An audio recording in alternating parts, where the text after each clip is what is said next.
unknown flying object natraga UFO haibasi karino haiba sapchana khangba ngamdriba apaiba posak amani maramarakta kana gumbana hek uba phangdabasu UFO gi maramda phana yamna thijinbada sapchaba wafam amata khangba ngamdri khwaidagi ihan hana UFO thinakhibasi United States Air Force USAF ki Captain Thomas Milton ni haina launari numitu kumja lising amaga samapan nifuga nipan gi January 8 ni Air Force ki miyoi kharana mahusagi matawgum F-51 Mustang fighter launching paiba tamlingaida ikhang houdana apaiba posak ama nokthakta uba fangki Goodman Air Force Base ki control tower operator sing yauna miyoi kayana uba fangki flying saucer adu karino amasung kadaidagi pairakpano haiba chapchana khangdoknabagi pandamda Captain Thomas Milton na Asengba fighter plane ahumna tanaki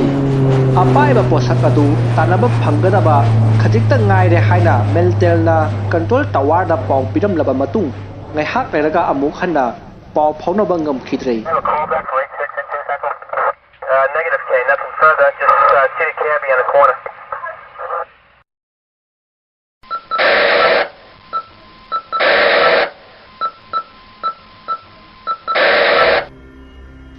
Numit tumaki numitang wairamda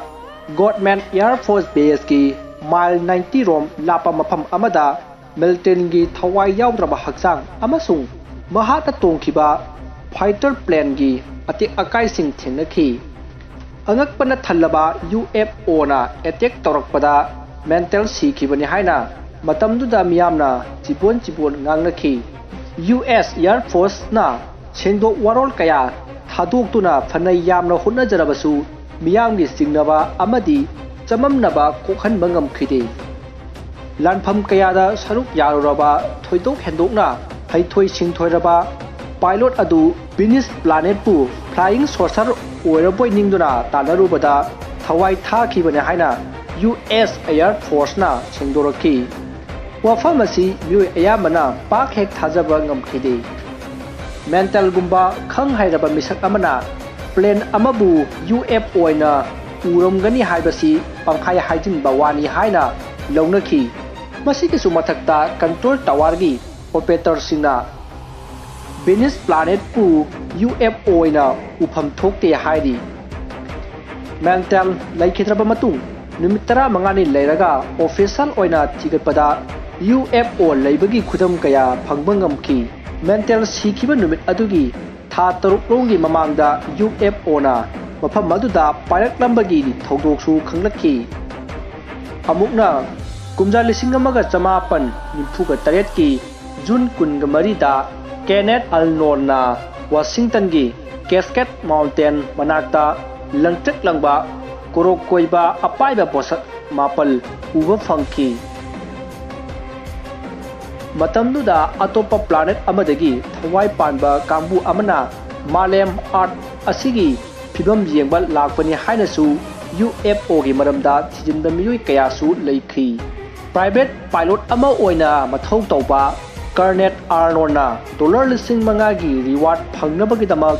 mangkhraba plane amagi khungul liba honabada UFO na thingnakhibani mahak $5,000 gi reward adumakti phangbangam khitaba tarabasu UFO thinarubadagi madugi wari libada malem sinba thungna maming chatpa misak ama oiba ngamkhi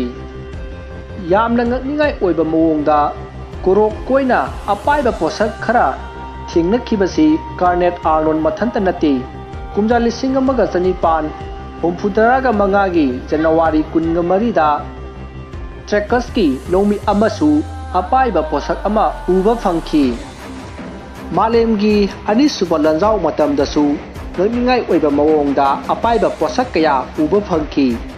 matamduda yengthinaba lebak masel amana amada jingnaba miyeng thamnakhi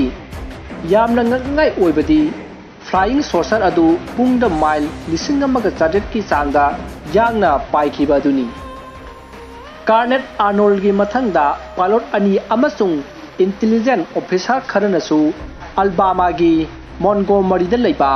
Maxwell Air Force Base mathakta arangba posak ama paikhiba uba phangki numittumakta Air Force ki jet pilot amana Nevada gi lake mit manakta aeroplane manba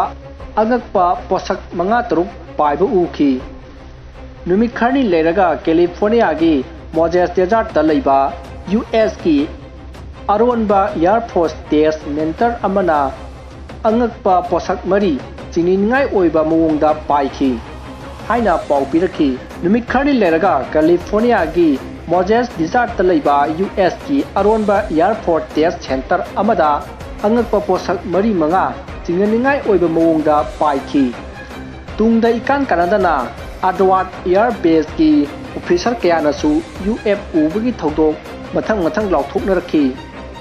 manak nakna leiba Roger Dry Lake tasu technician kayana flying saucer paikhibagi mamit magna uhoba paudam tamnarakhi numittuda jet ki pilot amana Other Air Base ki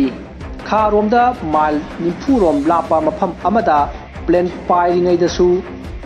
korok koiba posak ama pairak laga mamitta maingal kablakhi khudakta apaiba posak adu tanage khanki adubu mahaki plane adu manglak nabagum paikhalu yadaba lengba ingam ngamdabagum laikhi haidi wari asi matang asta loijare wari asida soikhiblan khiba kaya yawrabasu tabiri basinga pukchal chauna ngakpigani